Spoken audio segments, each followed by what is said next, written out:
जय श्री कृष्णा।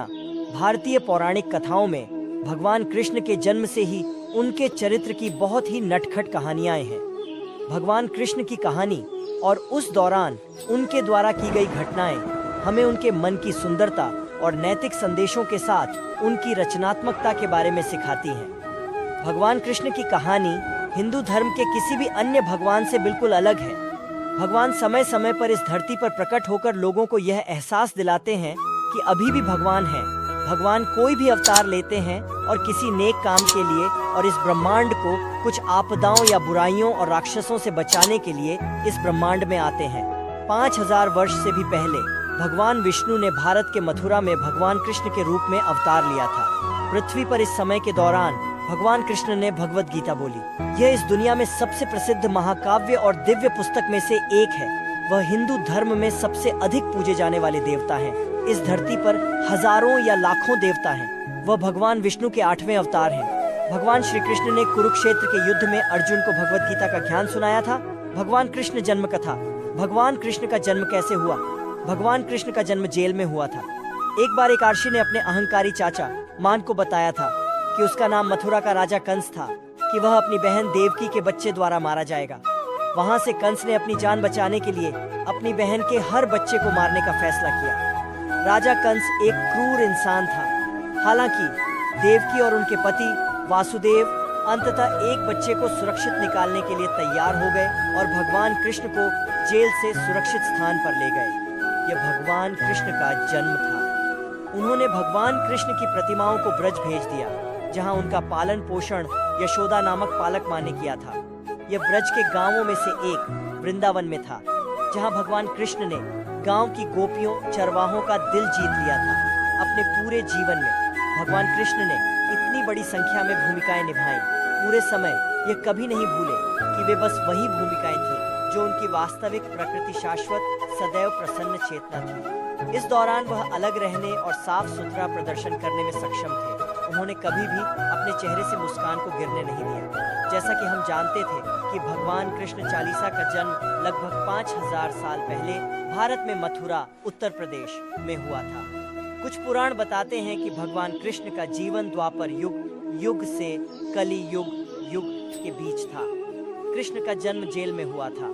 उनकी माता देवकी और पिता वासुदेव हैं। जब उनका जन्म हुआ तो उनका जीवन खतरे में था, क्योंकि क्रूर कंस भगवान कृष्ण मामा उन्हें मारना चाह रहे थे। क्योंकि भगवान कृष्ण माता देवकी और वासुदेव की 8वीं संतान थे। भगवान कृष्ण अपने पालक माता पिता नंद और यशोदा के साथ जब महाभारत में कृष्ण ने तोड़ा था अपना वचन, किसी दोस्त को कहते सुना था कि श्री कृष्ण ने तो महाभारत की लड़ाई में कोई अस्त्र या शस्त्र उठाया ही नहीं। उन्होंने सिर्फ अर्जुन के सारथी बनने की बात स्वीकारी थी और पूरे युद्ध में अपने उपदेश दिए थे। लेकिन क्या ये वाकई सही है? इस बात के पीछे 2 तर्क दिए जाते हैं। सबकी शुरुआत तब होती है जब दुर्योधन भीष्म पितामह पर गुस्सा दिखा रहा था। वजह ये थी कि एक भी पांडव नहीं मरा था। अब भीष्म ने दुर्योधन को क्या उत्तर दिया, इसके बारे में भी 2 कहानियां हैं। पहली कहानी के मुताबिक भीष्म गुस्सा होकर दुर्योधन को मंत्र पढ़कर 5 सोने के तीर देते हैं और कहते हैं कि उन्हीं से कल पांडवों का अंत होगा। इस पर दुर्योधन तीर अपने पास रख लेते हैं। जब श्री कृष्ण को यह पता चलता है तो वो अर्जुन को दुर्योधन के पास भेजते हैं। कथाओं में ये किस्सा मशहूर है कि अर्जुन ने दुर्योधन की जान बचाई थी और दुर्योधन ने अर्जुन को वचन दिया था कि वो उससे कुछ भी मांग सकता है। इसी में कृष्ण अर्जुन को दुर्योधन से 5 सोने के तीर मांगने को कहते हैं। दुर्योधन दे देता है। भीष्म पितामह इस बात से खफा हो जाते हैं और अर्जुन को मारने के लिए युद्ध करते हैं। भीष्म के आगे अर्जुन टिक नहीं पाते और गिर जाते हैं। उस समय श्री कृष्ण रथ का टूटा हुआ पहिया उठाकर भीष्म को मारने के लिए आगे बढ़ते हैं। हालांकि अर्जुन उन्हें रोक लेता है और बाद में भीष्म रथ से गिरकर तीरों पर गिर जाते हैं, लेकिन फिर भी कृष्ण हथियार उठा लेते हैं। दूसरी कहानी में किस्सा वही है, लेकिन भीष्म दुर्योधन से वादा करते हैं कि वो द्रौपदी को विधवा बना देंगे 5 पांडवों को मारकर। जब कृष्ण को इस बात का पता चलता है तो वो द्रौपदी को भीष्म के पैर छूने को कहते हैं, बिना ये बताए कि वो कौन है। द्रौपदी ऐसा करती है और भीष्म उसे सदा सुहागन रहने और लंबी आयु का आशीर्वाद देते हैं। जब उन्हें सच का पता चलता है तो वो कृष्ण से खफा हो जाते हैं। उस समय कृष्ण कहते हैं कि आपका वचन मेरी वजह से टूटा तो मेरा वचन भी आपकी वजह से टूटेगा। और इसके बाद ही अर्जुन को बचाने के लिए वो रथ का पहिया उठाते हैं। महाभारत की लड़ाई में गांधारी के 100 पुत्रों की मृत्यु हो गई थी। जब श्री कृष्ण गांधारी के पास पहुंचे तो दुखी गांधारी ने उन्हें श्राप दिया कि 36 सालों में वो मारे जाएंगे और उन्हीं के साथ यदुवंश का विनाश हो जाएगा। श्री कृष्ण ये जानते थे कि यदुवंश अब लोभ और मोह में आ गया है, इसलिए उन्होंने सिर्फ तथास्तु कहा। दूसरा श्राप मिला था आर्षि दुर्वासा से। दुर्वासा ऋषि ने अपने कृष्ण को अपने पूरे शरीर में खीर लगाने को कहा। कृष्ण ने ऐसा ही किया, सिर्फ उनके पैरों को छोड़ दिया। इससे खफा होकर दुर्वासा ने श्राप दिया कि कृष्ण अपने पैर की वजह से मरेंगे।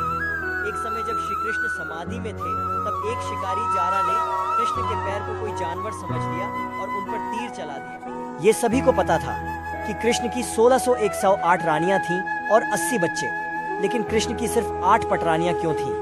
दरअसल रुक्मणी, सत्यभामा, जंबावती, नागनजीति, कालिंदी, मित्रवृंदा, भद्रा और लक्ष्मणा ही कृष्ण की असली रानियां थीं। हर रानी से कृष्ण के 10 बच्चे थे। बाकी 16 से 100 महिलाओं को कृष्ण ने एक राक्षस नरकासुर से छुड़वाया था और अपने अपने घर भेज दिया। किसी के घर वालों ने उन्हें नहीं अपनाया तो बाद में श्री कृष्ण ने उनसे शादी कर ली, लेकिन कभी कोई रिश्ता नहीं बनाया। महाभारत के युद्ध से पहले दुर्योधन और अर्जुन दोनों ही कृष्ण के पास मदद मांगने गए थे। जब दोनों पहुंचे तो कृष्ण सो रहे थे।